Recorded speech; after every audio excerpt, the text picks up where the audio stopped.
ধারাবাহিকের আগামী পর্বতে আমরা দেখতে চলেছি থানাতে আজ জেলে বন্দি অপর্ণার মা। জেলের ভিতরে দাঁড়িয়ে কাঁদতে কাঁদতে অপর্ণার মা বলছে, ও স্যার আমায় ছেড়ে দিন না, ময়লা পরিষ্কার করতে বলেছিলাম বলে আমাকে পুরো জেলে ভরে দিলেন।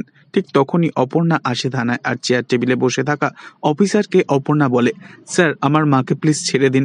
ঠিক তখনই ভালো মানুষ সেজে আদিক্ষেতা দেখিয়ে নীল দত্ত উপস্থিত হয় থানায়, আর অপর্ণার পাশে এসে দাঁড়িয়ে অফিসারকে বলে, আমি জামিনের ব্যাপারে কথা বলতে চাই।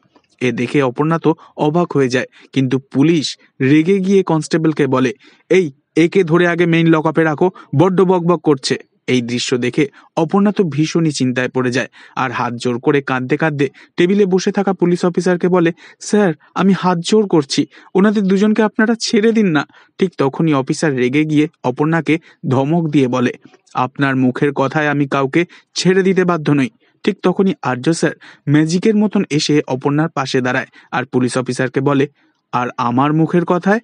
এ কথা শুনে পুলিশ অফিসার তো ঘাবড়ে যায়, আর চেয়ার থেকে উঠে দাঁড়িয়ে আর্য স্যারকে সম্মান জানায়, আর তা দেখে ভীষণই খুশি হয়ে যায় জেলের ভিতরে দাঁড়িয়ে থাকা অপর্ণার মা।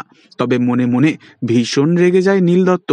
তবে কি এবার খুব শীঘ্রই নীলের মতন আর্য স্যারকেও এবার থেকে খুব ভালোবাসবে অপর্ণার মা, নাকি এবার নীল বাঁধা হয়ে দাঁড়াবে আর্য আর অপর্ণার জীবনে? পরবর্তী আগামী পর্ব জানতে অবশ্যই আমাদের সঙ্গে থাকবেন। ধন্যবাদ।